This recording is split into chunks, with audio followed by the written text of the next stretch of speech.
네, 우리 마태복음 28장 19절 20절 말씀 찾아서 함께 읽겠습니다. 우리가 잘 아는 말씀이지만 뜻을 생각하면서 말씀을 같이 읽겠습니다. 마태복음 28장 19절 20절. 자, 읽겠습니다. 자, 시작. 그러므로 너희는 가서 모든 족속을 제자로 삼아 아버지와 아들과 성령의 이름으로 세례를 베풀고 내가 너희에게 분부한 모든 것을 가르쳐 지키게 하라. 볼지어다 내가 세상 끝날까지 너희와 항상 함께 있으리라 하시니라. 아멘. 세상 끝날까지 하나님 동행하시겠다는 약속의 말씀입니다. 가을로 접어들면서 이제 우리가 뭘 생각해야 되냐면, 봄철에는 무엇을 뿌릴까를 생각한다면 이때는 내가 그동안 무엇을 뿌려왔는가를 생각해야 될 때입니다.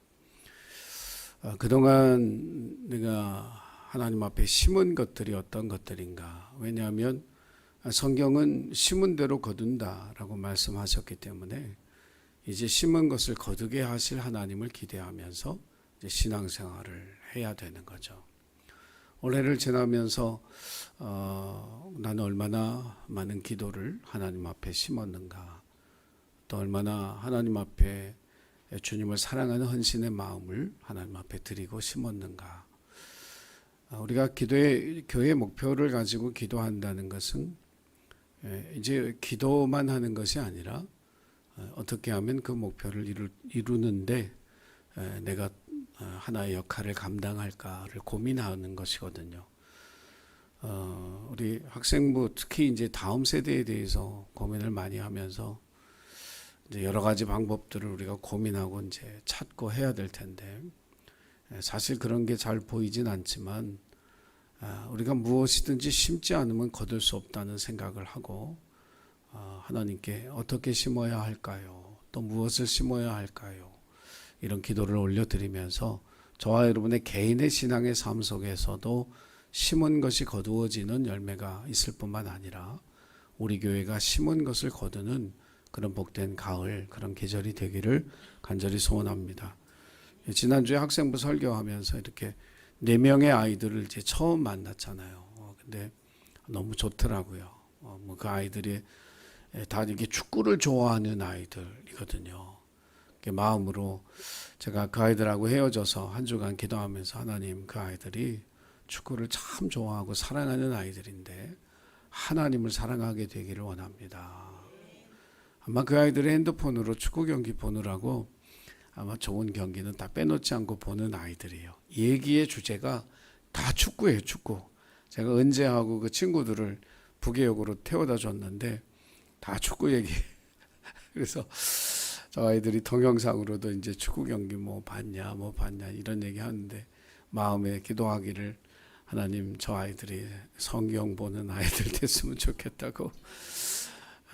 저는 기도할 뿐이고 또 그 아이들 바라보면서 그런 소망을 갖게 되었는데, 여러분들도 믿음의 다음 세대를 세워나가는 일이 아마 이 시대에 우리에게 주신 하나님의 가장 위대한 사명이 아닐까.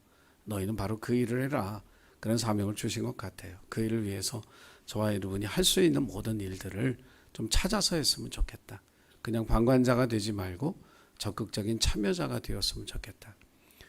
수요일 설교에서도 그런 얘기했지만, 다 부정적인 제자들 4,000명을 어떻게 여기서 배불리 먹을 수 있겠냐고, 여기 광야에서 어디서 떡을 구하겠냐고. 근데 예수님은 떡 7개를 떼어주시면서 주님이 직접 나눠주신 게 아니라 그 부정적인 사람들을 데려다가 무리에게 나눠주게 하시면서 하나님의 능력을 보게 하시고, 그들이 그냥 기적이 베풀어지는 현장의 구경꾼이 아니라, 방관자가 아니라 참여자가 되게 하시고 동역자가 되게 하시는 우리 예수님의 의도를 우리도 알아서, 여러분, 우리 교회 목표를 위한 구경꾼, 방관자가 아니라 적극적인 참여자, 동역자가 되어 주시기를 주님의 이름으로 부탁을 드립니다.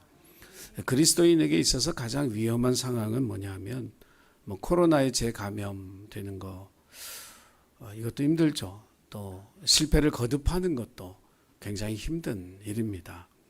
질병이 더 심해지는 것도 힘들죠.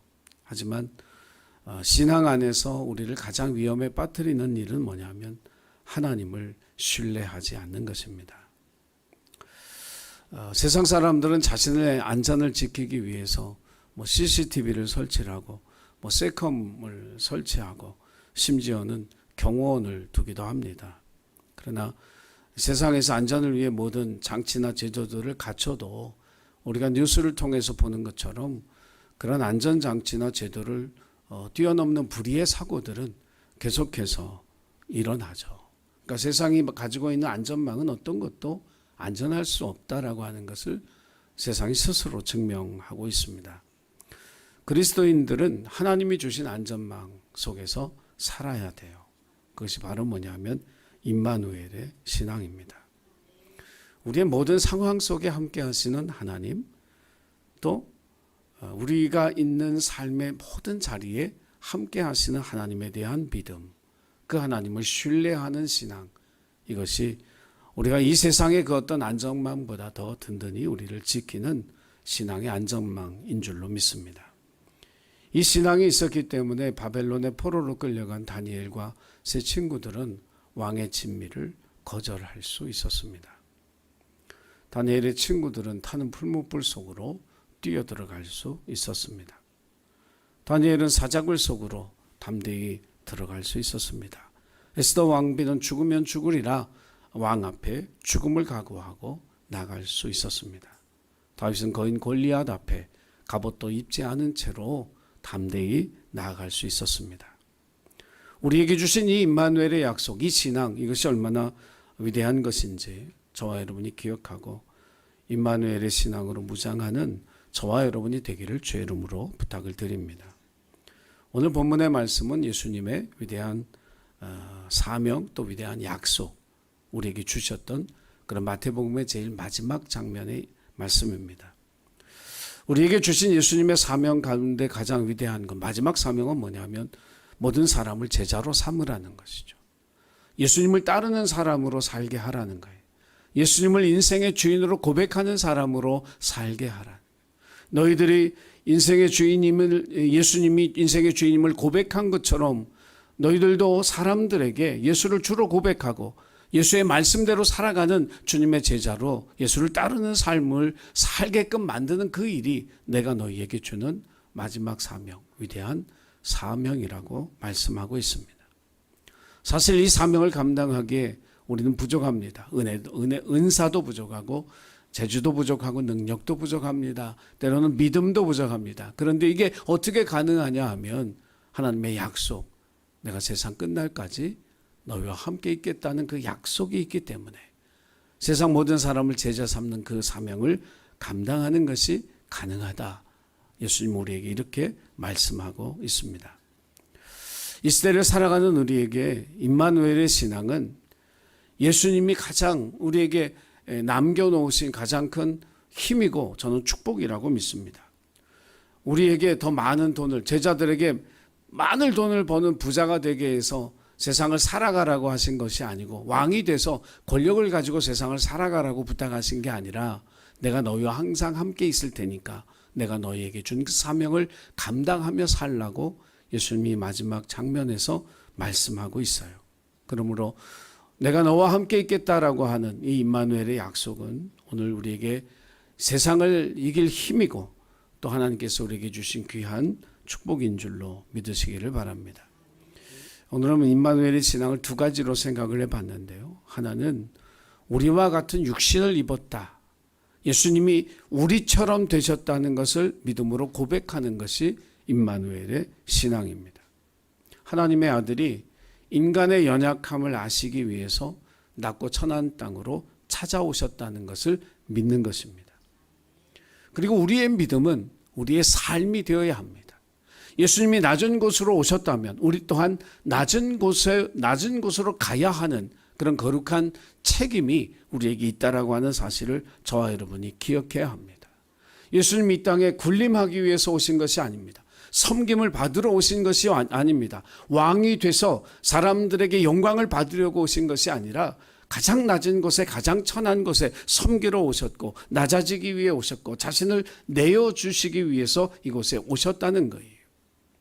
오늘 우리의 삶 속에 얼마나 나는 낮은 곳에서 이웃을 위해 하나님이 주신 사랑으로 섬기며 살아가는가, 이것을 돌아보게 하는 것이 임마누엘의 신앙입니다.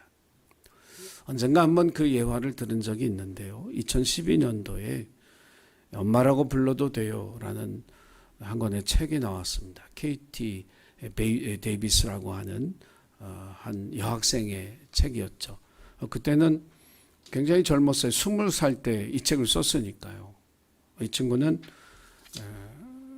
미국의 상류층에서 태어나고 자란 그런 아이였습니다.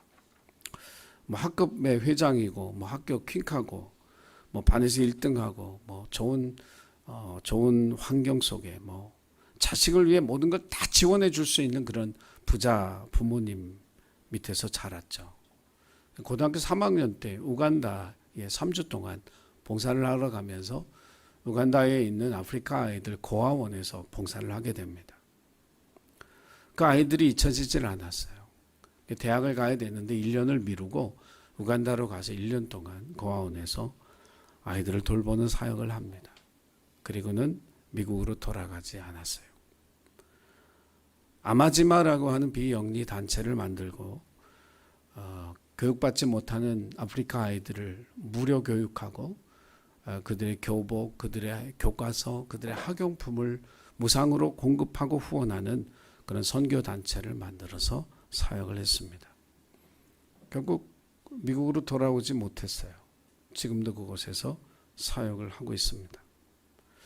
그 책 속에서 KT는 엄마라는 단어를 어떻게 정의하냐면 당신을 믿어요. 당신이 나를 보호해 줄 거예요. 엄마라는 단어는 그런 의미를 가지고 있다고 썼습니다.